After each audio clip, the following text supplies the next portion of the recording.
Pagtapos ang aton biray sa Bugang River kaupod kay partner Rusty, balik kita anay sa Malumpati Health Spring para kuhaon siyempre ang aton nga mga equipment kag ang mga gear. Uy, but wait, may nami pagigli nga katuan, ang Malumpati Head Spring o kung ginatawag naton nga ulo sang tuburan.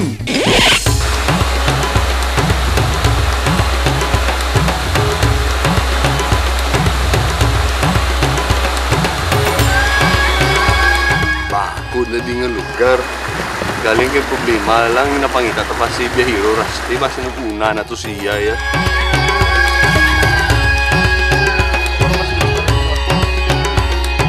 Kaya muna siya ang inahambalin ako ng payaw-payaw. Ini nga mga dahon ko no, nga kung magbaha, hindi gahig ko ang tubig.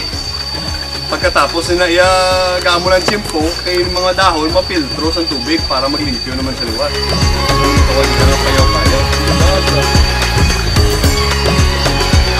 Anong isda nga rin, Dre? Mga sili, sir, dumagan, Okay. fresh shrimps, mga patuyaw na sa. Kung sigurong pa, ang mga taga diri, tumandok diri, sila lang gidya ang makapangimulos diri. Kita yung bisita, enjoy na lang kita sa view. Medyo nastangkar kita diyan ay. Kay may nakitaan sila nga amumuong ng tawag. Isa na sa kaklase nga buyog nga bao, sus makagad kasakit sa akin. Kaya hindi naman na sila pagpatyon kay ila na diya lugar. Kita na sa pagdisturbohon, kay madisturbo ta na sa karon. Lagso na katapos kita diri.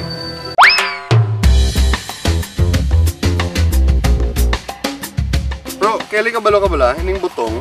Mas maayo pa rin siya ginabakal sa energy drink. Kaya nga complete niya sa electrolytes. While abot sa iya nga coconut water, may coconut meat man siya. Dayon tapos sina makakuha ka man diri tuba, makakuha ka man langgaw, makakuha ka man virgin coconut oil. Actually na, dayon coco sugar bago naman asubong. Kita kami pag sa pakonsumong kay Duga Wa nga alam mo siya pa napako. Balik na kita sa Malumpati. Yawan ako pakita kay Biyahiro Rusty. Basi ari di sa nagpabili na. Ako si Jay Halandoni, kag di naman to si partner Rusty, ang padayon yung upod sa pagbiyahe.